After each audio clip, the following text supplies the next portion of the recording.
What's up? Welcome into another edition of Mocs Sports Weekly here on Chat It Up, or on the word with G, under the Chat It Up umbrella. I'm your host, Greg Larnard, and it is time for us to have another conversation with the head softball coach of the University of Tennessee at Chattanooga softball team. But before we get to him, make sure you follow us all over social media at Chat It Up Sports. And of course, wherever you get your podcasts as well. Check us out, Spotify, Apple Podcasts, all that good stuff.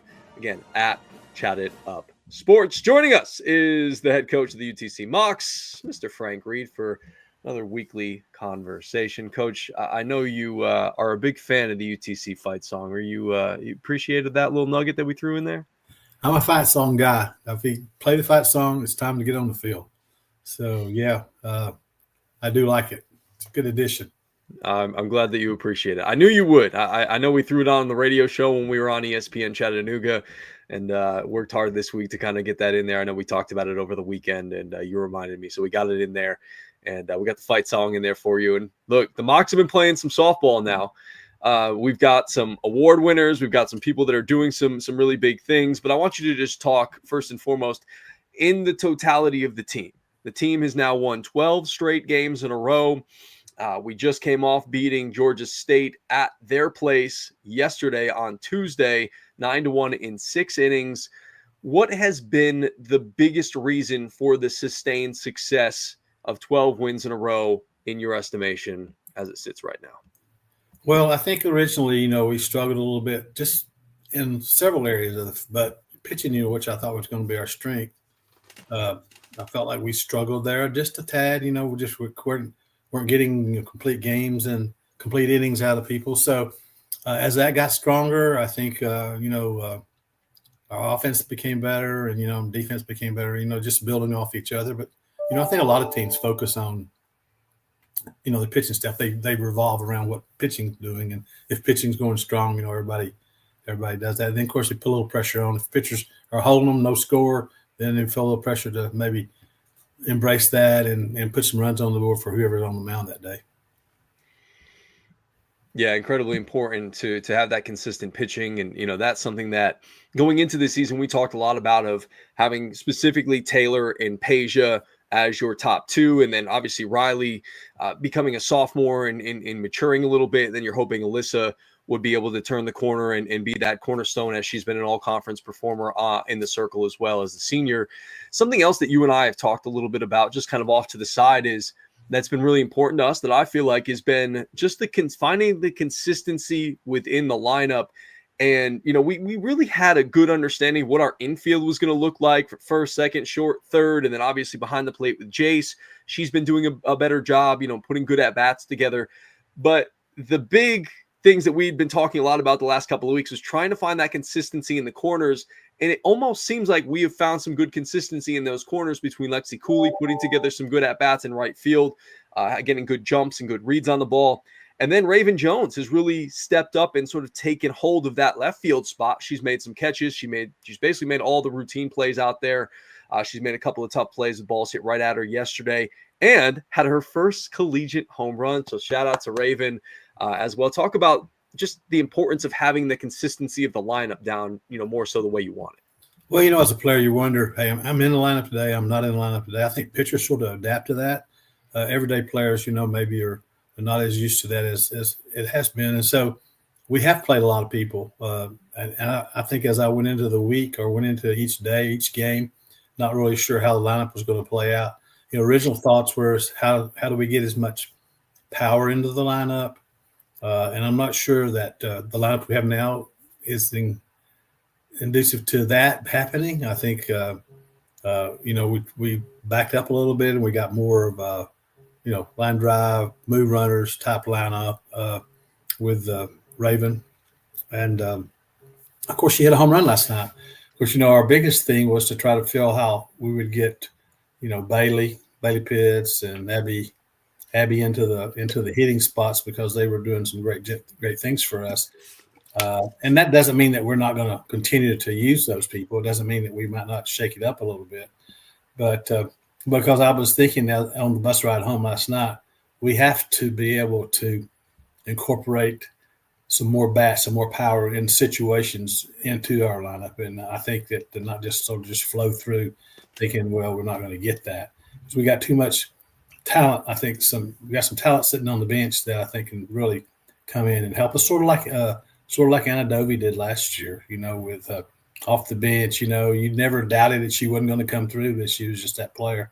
And we've got some of those players, and there may be a time we'll slip one of those or two of those into the lineup. But I like the defensive lineup that we have now and the way they play. Like you said, getting to the balls, making good catches. I think there was a situation last night where it was ball hitting the gap, and maybe we did a great job getting it in. Getting in back into the infield, making a play with it. So, those things are crucial. And adding Raven and Lexi into the lineup has been a good thing for us. And of course, they're sort of feeling the pressure too. Thinking like, hey, he's put me in. I got to show him that I need to stay. And I think the longer you stay, the more apt you are to get in there every day. But we have locked in with the infield pretty much. We've we like what we have there. Just don't have a lot of depth, so we got to make sure everybody stays healthy. But back to the 12 game winning streak.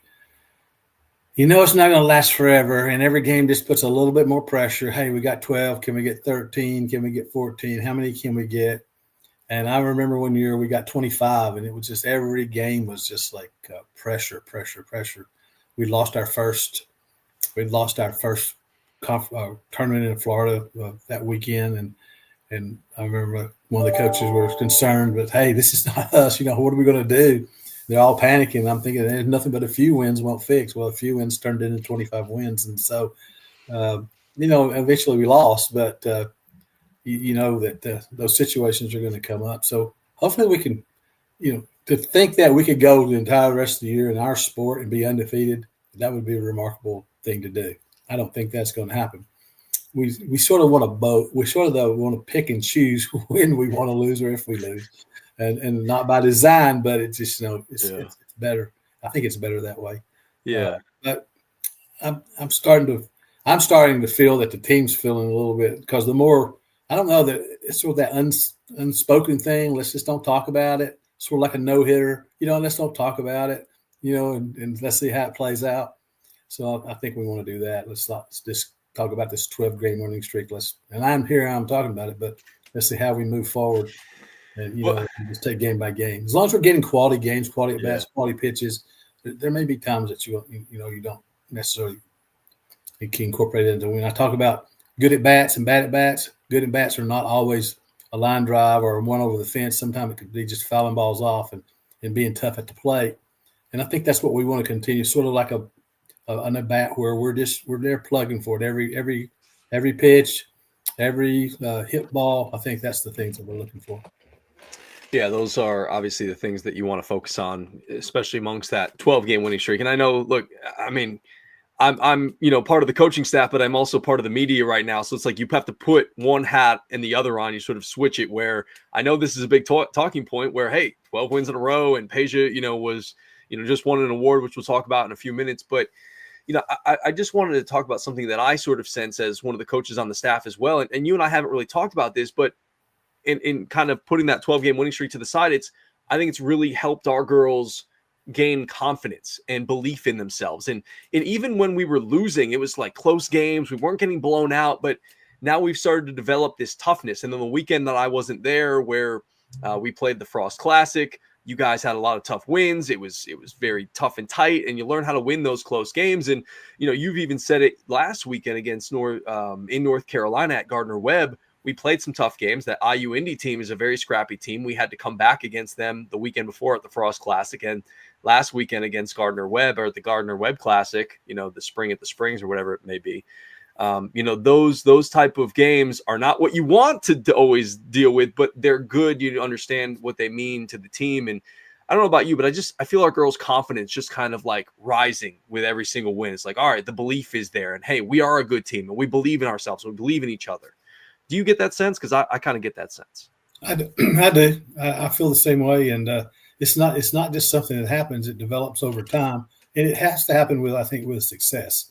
You have to have some success along the way and see that what we're doing and then they believe in themselves, they believe in their teammates, and believe in what we as coaches are trying to put out there on the field, and then it gets contagious, and everybody's trying to do whatever it takes to put that win on the board. We got a lot of kids that are on the bench that don't get playing time or just get minimal playing time, and I try to emphasize to them, and I tell them in my talks with them that they're just as important. If you're catching bullpen or you're running a base or you're just in the book, just in there cheering, and the cheering part of what we're doing. All those things are important because you take parts of those away, and then you don't have the same team. You don't have the success that I think that you want going forward. So I do feel it, and I'm hoping, like you said, they're starting to recognize that as well, to the point where you're not cocky. You don't think, hey, well, we're going to beat everybody we play. Come out and respect the team you're going to play every time you go out on the field, and then do what you do well: move the ball, pitch the ball, hit the ball at crucial times, and be ready to take those wins, as opposed to just taking everything for granted. And then next thing you look up and you're saying, whoa, we weren't ready. We weren't ready that day. I think that's the key, is being ready for anybody that comes our way. All right, let's talk a little bit about Peja Gould. I know we've talked a lot about her, but she's really coming into her own over the last couple of weeks, and she's rounding into what we saw out of her that helped carry us to the Southern Conference Championship last year. She shut out Stony Brook in the the second game on Friday in the Springs tournament, where she had 14 strikeouts and really held down Stony Brook. And then in the final game of that tournament against Gardner-Webb, the host school, we shut them out 6-0. I think she had 12 strikeouts in that game, and she did not, some way, somehow, win the Conference Pitcher of the Week, but she was named the Tennessee Sports Writers Association Pitcher of the Week, obviously after dominating in those two performances. And she sits somewhere 7th, 8th nationally in the country in strikeouts in Division I softball. So again, I know we lament about her a lot, but just talk about her last couple of performances, because obviously people want to hear about Peja, because she is just incredible in the circle. Yeah, and then talking with her, just take it piece at a time. Just don't get to the point. Just do your thing. Your thing's going to equate to success. But I think, as far as the awards go, I think there's people out there that are picking awards or doing whatever, and not just this particular weekend. But they don't really understand the game and what she accomplished. I mean, I don't care who you're playing or what level, what you're doing. To do what she did was a really big accomplishment. And I haven't seen anybody that out-accomplished her that weekend. So that's we want our girls, we're, our family, we want them to get those awards. But I think she understands too that it's not just about that; it's about her team and about the wins, and the fact that she helped us tremendously. Defense plays really, really well when they don't put the ball in play, right? Yeah, that helps. Defensive numbers went up as well, and so those kids look pretty good on the defensive side. They only had a couple of hits, or one hit. I think she 2-hitted one game and. What, no hit? One hit the other. It was a bunt hit against Gardner-Webb. If I'm playing defense and there's only 3 balls that's basically in there for hits, then we're not struggling too bad. Yeah, and that's been another thing over the weekend that I kind of noticed, that the defense has stepped up and played well. Obviously, there was some errors early in the season. There was misplaying of some balls, but again, it comes with a little bit more of a stable lineup now that people have stepped up and taken hold of those roles and feel a little bit more comfortable with where they're at. So I like where our defense is as well. Talk about what you're looking forward to the most heading to Florida to see out of our team. And you and I talked a little bit about it off of the air before the show, that, hey, look, everybody's traveling this trip. And so we got to have all the girls there. And, we're playing 5 games, and the games that we have are, on Friday, we're playing Siena, and then we're also playing Niagara. And then Saturday, we come back, play Siena again, then Central Michigan later in the day on Saturday, and finish up on Sunday with LIU Brooklyn. So what are some things that you're most looking forward to seeing out of our girls, and while they're on this winning streak, as we head into Florida? Well, the most thing I'm looking forward to is warm weather. I mean, we had a taste of it the first weekend, totally spoiled us. Yeah. We get home at 2 weekends, and the weather didn't cooperate much. Sometimes it does, sometimes it does at home. And And then, so it seems like everywhere we've been back this last weekend, we get a little taste of it. We think we're there, and then we get some more bad, cooler weather. So just to get the jackets off and get into ready to really play the game, I'm excited about that.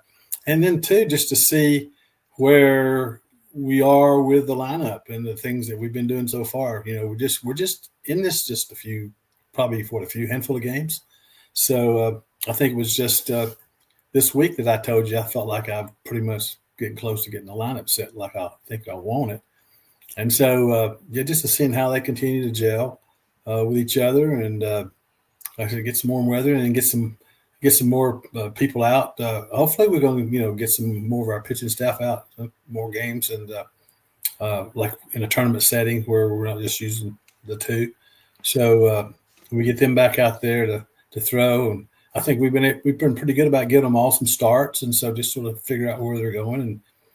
And sometimes that's the perfect day for them. Sometimes it's not, but so hopefully we'll be able to see a lot of different things from our pitchers, and then I want to give more opportunities to our people that are more power players that we hadn't used in the last few games.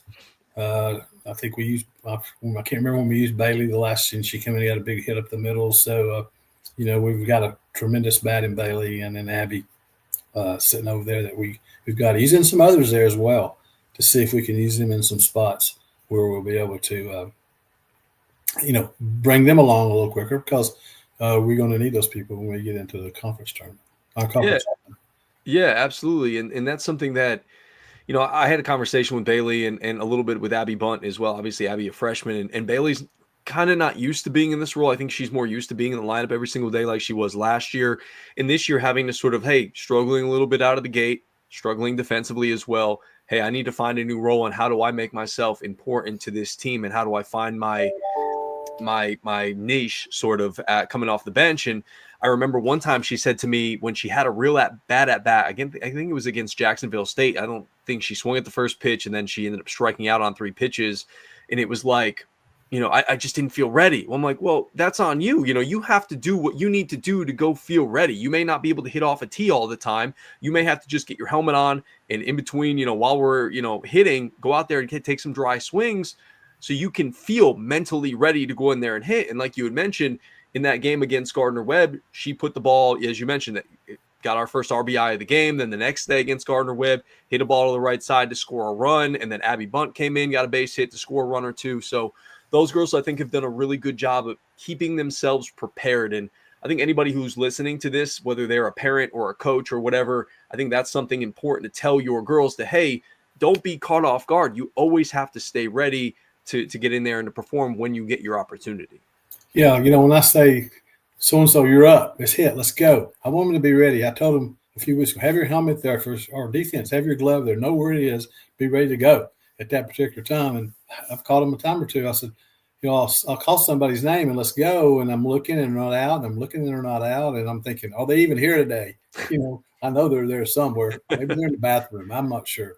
But just be ready at all times. I think that's going to be crucial. And I think they're starting to learn that a little bit.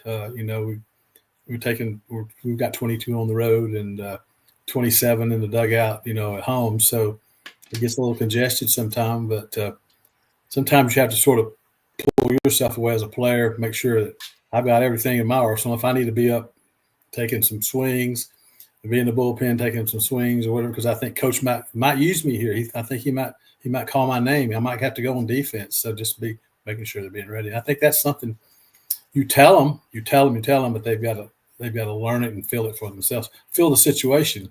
So say like in Bailey's situation the other day, she feels, hey, he may hit me right here.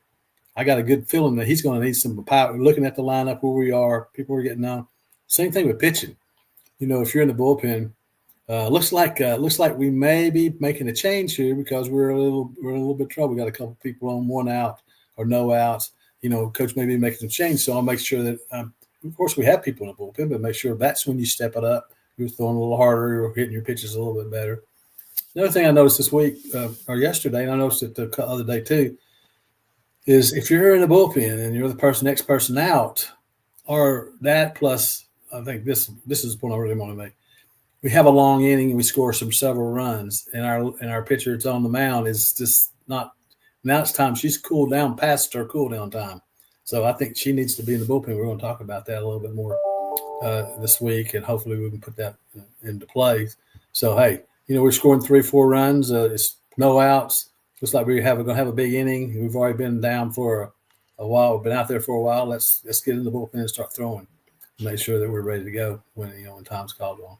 Yeah, you want to stay sharp. You want to stay mentally and physically ready to go when you get the opportunity to go back out there. And obviously what we want as an offense is to have those long innings, but the pitchers have to make sure that they take care of themselves enough to stay sharp when they get to go back into the circle. Yes. All right, Coach, my last thing, I always like to end on a fun question, and this would probably help me because I'm responsible for food on the road and things like that. So I know some of your favorites, but if you could literally pick anything to get on the road in terms of a food choice after a win, where are you going and why?